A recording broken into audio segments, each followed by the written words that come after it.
I'm Jalen from Meadowlark Log Homes, and today we're going to be starting a series on assembling a log cabin. We're going to go over the log wall assembly as well as the roof structure, windows and door install, railing, the whole process of completely drying in a cabin. We're going to go over staining, chinking, interior frame walls, as well as finishing details, trimming, things like that. I'm going to go over a few of the items, some of the materials, as well as tools that are required. Actually, all the tools you'll need for the log reassembly portion of this cabin. Obviously, there's a lot of other tools for the roof, framing, and subfloor and decks, other things that are not included here. This is just everything you need to reassemble the log package itself. Here we have a foam gasket. This is the material that goes between each course of logs. It's kind of like a sticky insulation tape. It just peels off the roll like this, and then it sticks. It's got a sticky side, and then it peel off this sort of white tape. This goes in between each course of logs. This is included with every log package from Meadowlark Log Homes. There's enough for the entire log cabin here. Here we have rebar.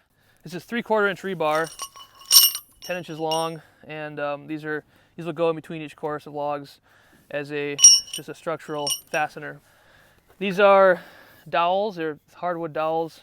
I believe these are 1 inch, and these go into some of the beams and more roof structure. These are for alignment with some of the roof beams. Here we have some log screws. These are you might have varying lengths depending on the size of log you're using. These are 10-inch screws that are used to fasten each course of logs to the one below, and as well as roof beams and just all around fastening. It's usually several boxes of these. And then here we have some 6-inch screws. These are for screwing together the corner joints. So these are 5/16 hex head. You may or may not receive these in your kit. It just depends on the requirements of the specific build you're using. These can be 1/2 inch to 3/4 inch lag bolts, and for these you need like an impact driver, or even like a ratchet will work all right if your kit requires it. Those will be included. This is great stuff, gaps and cracks. This stuff is used to seal all the joints, like your corners, splices, every log to log joint in the house. This is what we use to insulate that. We have two different types of adhesive. This is a DAP, just a subfloor adhesive. There's different brands of construction adhesive, subfloor adhesive. Most of them will work fine. This is a good one, the DAP 4000 subfloor adhesive. There's this, and this can be used for the entire assembly. You can actually use this stuff for the entire process. This stuff here is kind of an extra step if you want to go with something that's a little bit more. I think it's a little better. It's this is great stuff, Pro Series construction adhesive. It's more of like a foam.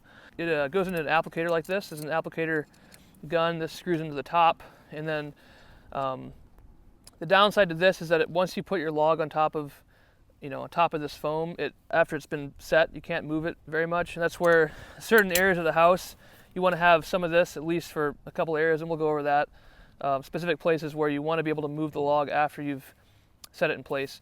But you can also just use this stuff for the whole house, but we'll demonstrate both options. It's good to have some of this at least if you're going to be using this. There's a couple different brands of applicators.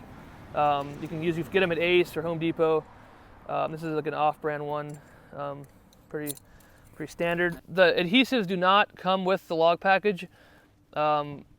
With storage and cold, rain and wet, cold weather and freezing, it's not good to keep it in the actual package, so it's something that needs to be purchased separately. Most hardware stores will carry this stuff. It's good to have a good broom just to be able to sweep logs off, things like that. These are 3/4 inch lifting tongs.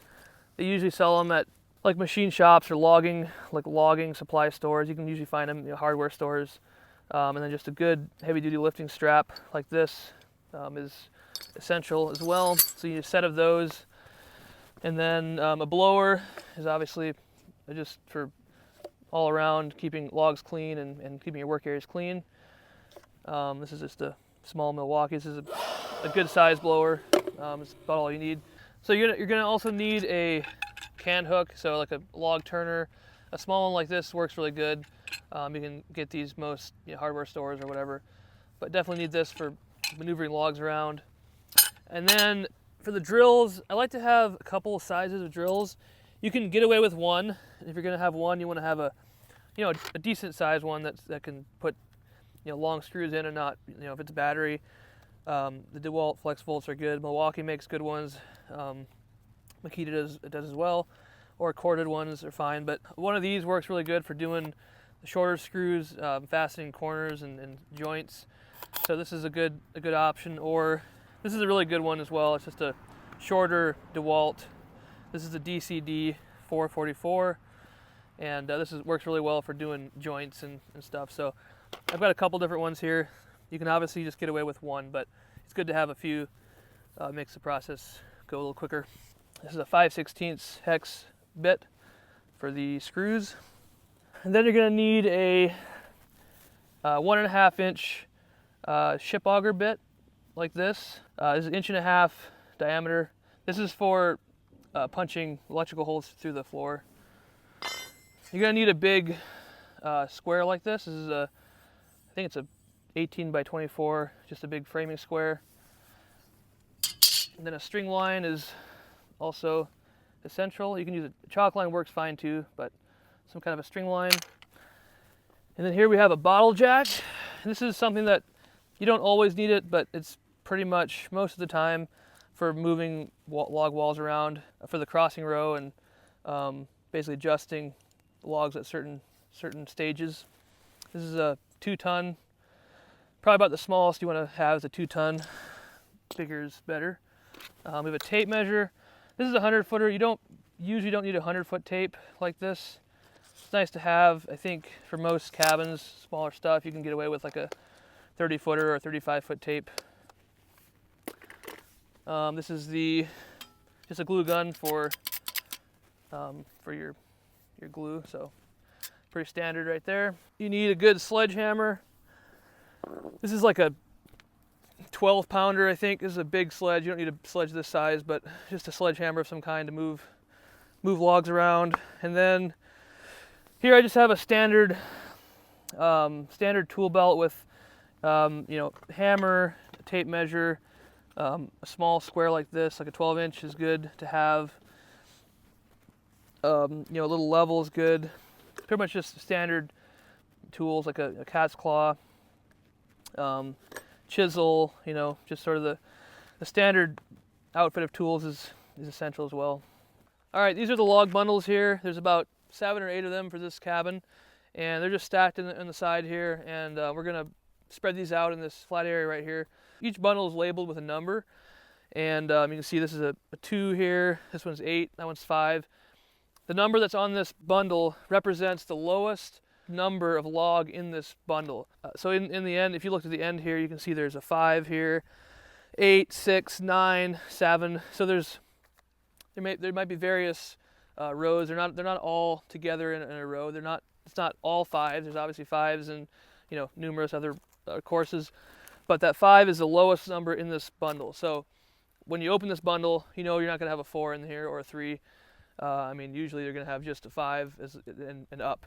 So there's always at least one bundle that's marked 1, and it's back here on the bottom. So that's going to be our first bundle we'll open to prep for the log assembly. So you're going to need some kind of machine, just throughout the process of building. Most likely you'll need a machine to unload these logs off a truck. You can rent these from most equipment rentals would have a telehandler like this. You could also use like a skid steer, a farm tractor with like a forks. People have used like excavators. You can usually make most things work. Obviously, this is kind of the best machine. You could also use this to actually assemble the walls of the log. We'll demonstrate that, but you could actually attach your straps to the forks and actually lift. You use it as a crane to set your logs. A crane is kind of the ideal piece of equipment for setting your walls and everything, because once you get to your roof, that sort of the ridge pole and purlins can be tricky if you don't have something that has high enough reach. You can use an excavator. Works pretty good for setting logs as long as it can reach high enough. But we're going to use this thing to spread logs out here, these bundles, and we'll demonstrate actually assembling the walls with this machine as well. But there's different options. Like I said, you can use, get creative and use a farm tractor or your buddy's skid steer or something. So, okay, I'm just going to pull these bundles around here.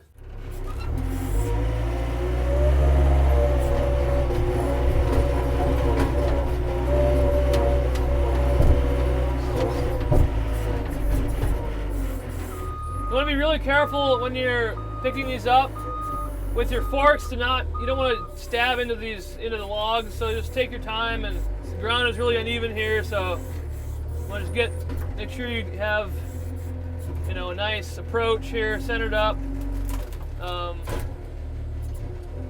and you don't want to go too deep and hit the bundle behind it. I got a little bit of the wrap, the tarp on there, but that's all right.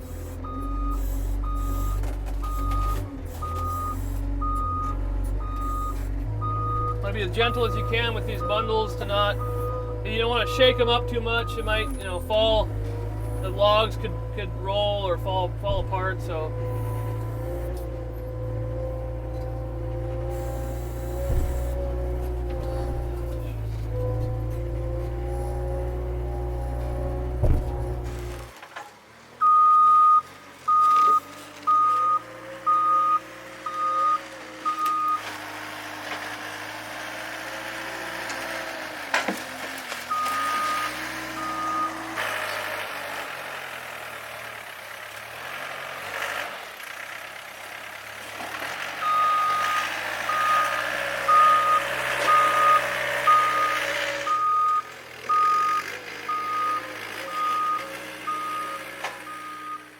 Okay, so I've spread out these bundles here around the site.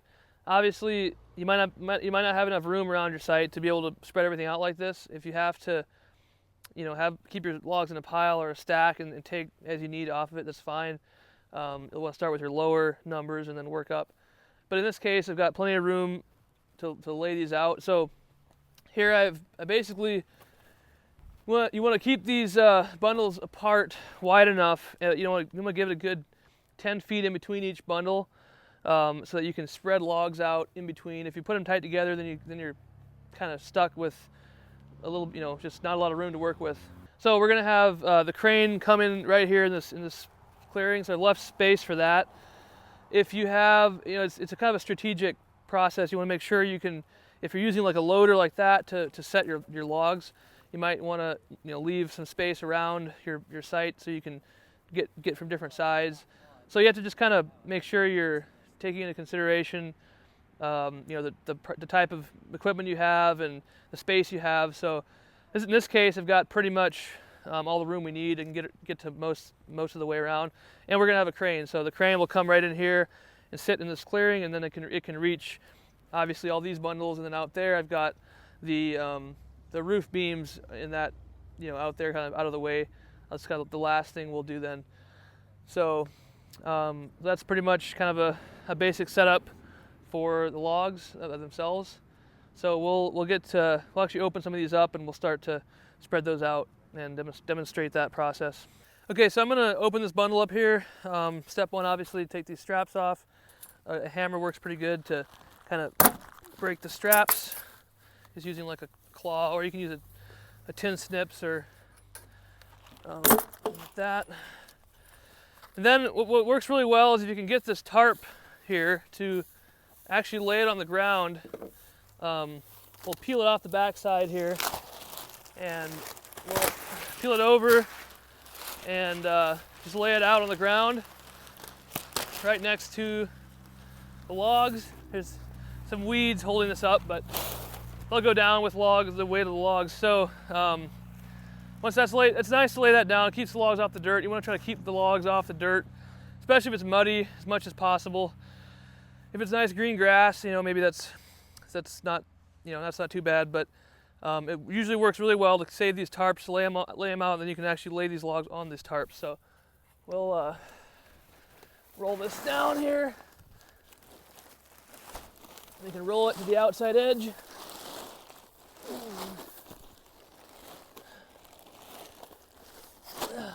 that. And then just keep rolling them off like this. These smaller logs they're pretty easy to maneuver around. Helps if you've got multiple people, of course. But you just get these in kind of tight together and roll everything out. These are posts right here. These are posts for the deck. We don't need these till later, but put them in here.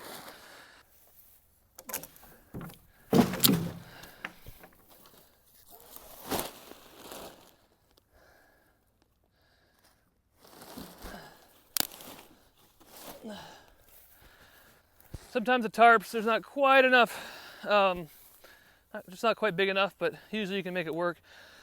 I'll take these posts actually. These are all porch posts. We'll just put them to the side for now. They're one of the last pieces to go in, so let's put them on the patio here. There's usually enough room, at least pretty close. If you make it, just do it right. It's pretty grassy. Just some dirt, but he'll be fine. Yeah, if it's really muddy, then you want to be careful.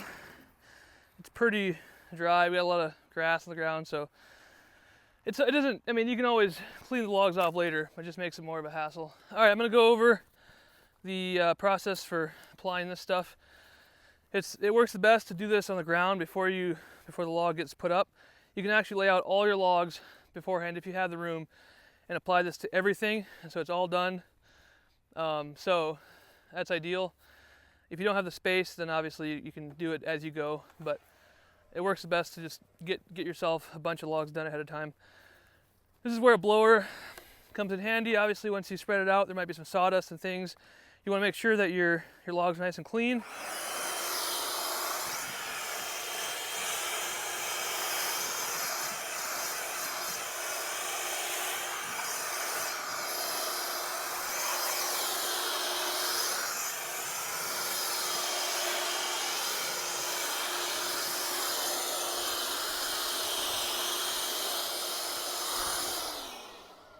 This is the one bundle, so this is where all the first course logs are.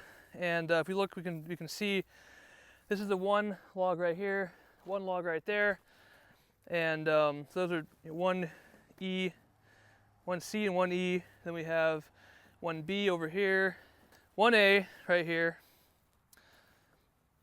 We have 1B over there, 1C, D, and E. So that's the full first course.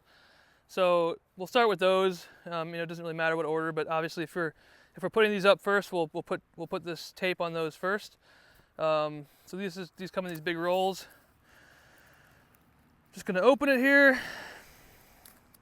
gonna peel this off. You got a sticky side here that goes down, obviously. So if you look closely here on this, the top face of every log, there's a groove. It's about an 1/8 inch deep right here, and it goes all the way from one end to the other end. That's basically where this tape will sit, right in that groove. So we're gonna pull it out and just press it in. That's why it's important to keep that groove really clean, because dirt, will get in there, and obviously the adhesive won't want to stick very well. Just gonna roll this out, apply it. When you get to the end, you can just tear it off and then come back and peel off the white on top. And that log right there is ready to go in. Once that adhesive sticks, it stays on pretty well. So if the logs are wet, which if you're just unwrapping them, they shouldn't be wet. Water won't really hurt the logs, but they'll dry out again, but it makes it difficult if it's pouring rain. It can be kind of tricky to keep that on there. But another thing to mention that's really important, as we lay these out, the orientation of the log is basically the ID, the number. So 1A, 19E, whatever it is, that identification mark is always up. So, and you can also tell by the groove. So you have a groove and the letters, numbers and letters, those are always up. So when you're rolling them out, you want to make sure that they're all facing up, all facing the right way. so that when you're ready to put them on the wall, you just pick them up and they're oriented right. We're gonna go through and tape the rest of this row 1 to get that ready to go. Once that's done, we'll move on to the next step. Let's just do the rest of row 1 here. There's A. Oh, I actually I put it on 19E, but that's fine.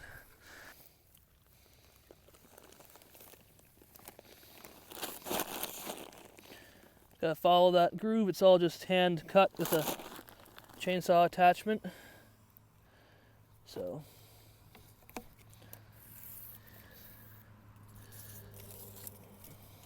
if you have 2 guys, it's pretty easy to do this as well as peel it as you go.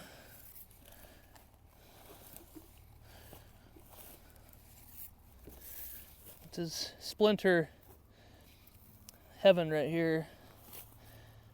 Gloves are recommended.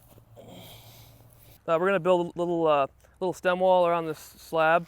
If you're building on a slab like this, then you got to build a short stem wall per the floor plans. I'll point that out here on the plans, actually.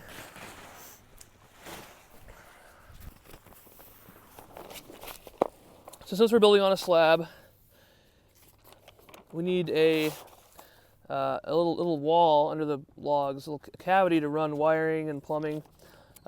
Since with the slab, obviously, you can't run anything on the floor. If you're on a subfloor, then you can obviously run everything under your floor. So here we have the slab right here.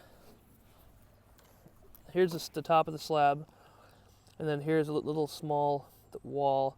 This wall is the same height as the log, the actual log dimension, which is 7 inches. So we're gonna frame a 7-inch stem wall right here, and the logs will sit on top of that. So we're gonna get that built around the perimeter here. This particular floor, they're supposed to have anchor bolts coming out of the concrete here, but the guys doing the concrete missed it, so we're gonna use some ram set nails here, concrete nails, and this ram set gun to put this plate on. So let's get this right to the edge, and then we have to cut this out actually too. Write that out. Go about that far in. Now, we don't have a chainsaw or anything to cut this with. Let's use a chop saw actually here. So, notch this out here.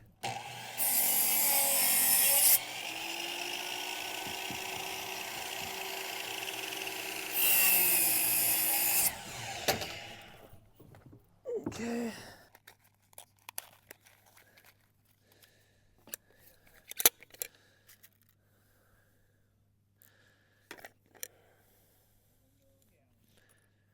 Let's go like this first.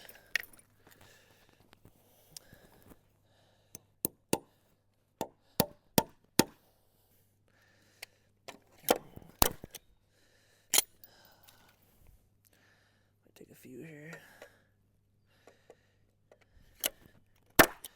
Ooh, I let that one in. Okay. So we're gonna go here and put a bunch of these guys in here.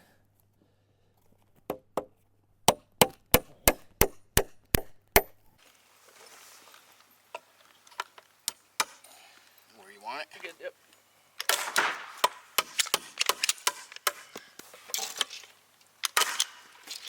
So this is these are the studs for the stem wall. They're not very tall, but there's enough room here to run wires. You can run like PEX, water lines through here. So we're just gonna put these all on, then we'll put a top plate on all the way around, and then our logs will sit on top of this little wall here. So screw these all in.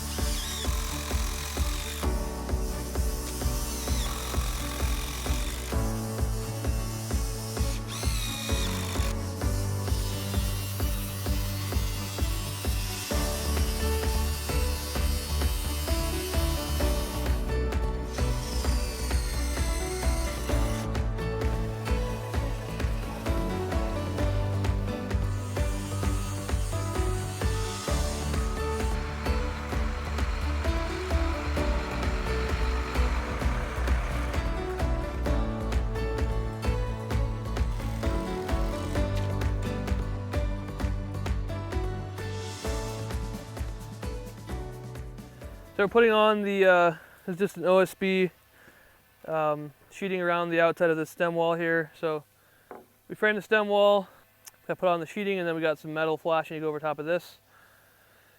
And then we'll be ready for logs.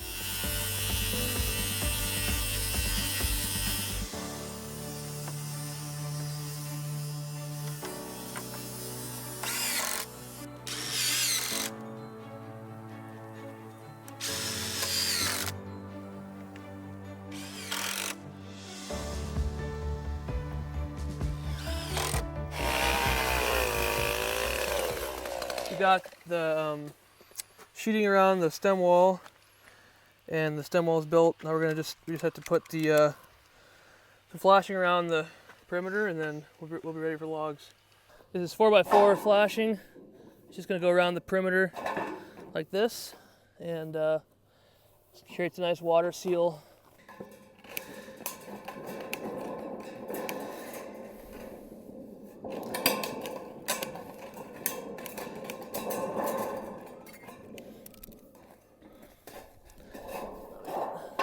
Bend that around like that.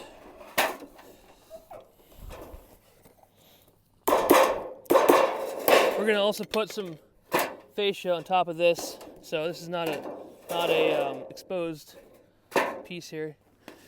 So just make sure that's all the way tight against the floor there.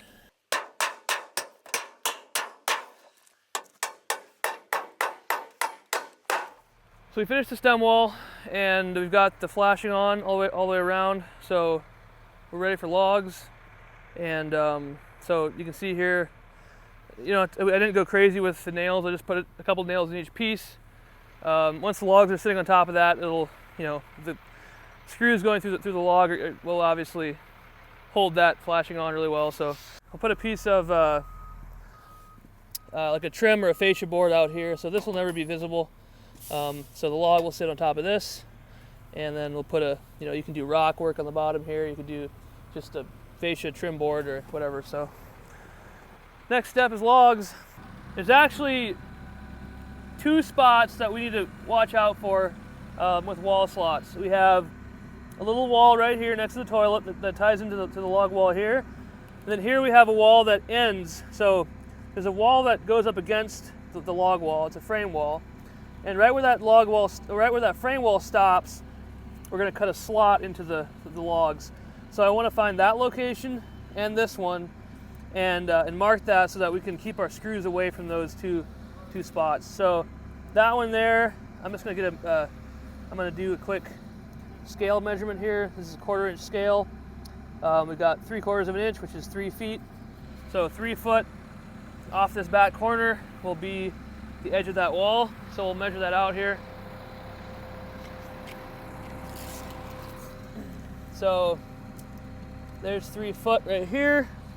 So right here is kind of the edge of that wall. So we'll keep our screws away from that location and away from that other location over there. We've got one there, one here. So we'll keep our screws away from these 2 locations as we go up with the walls.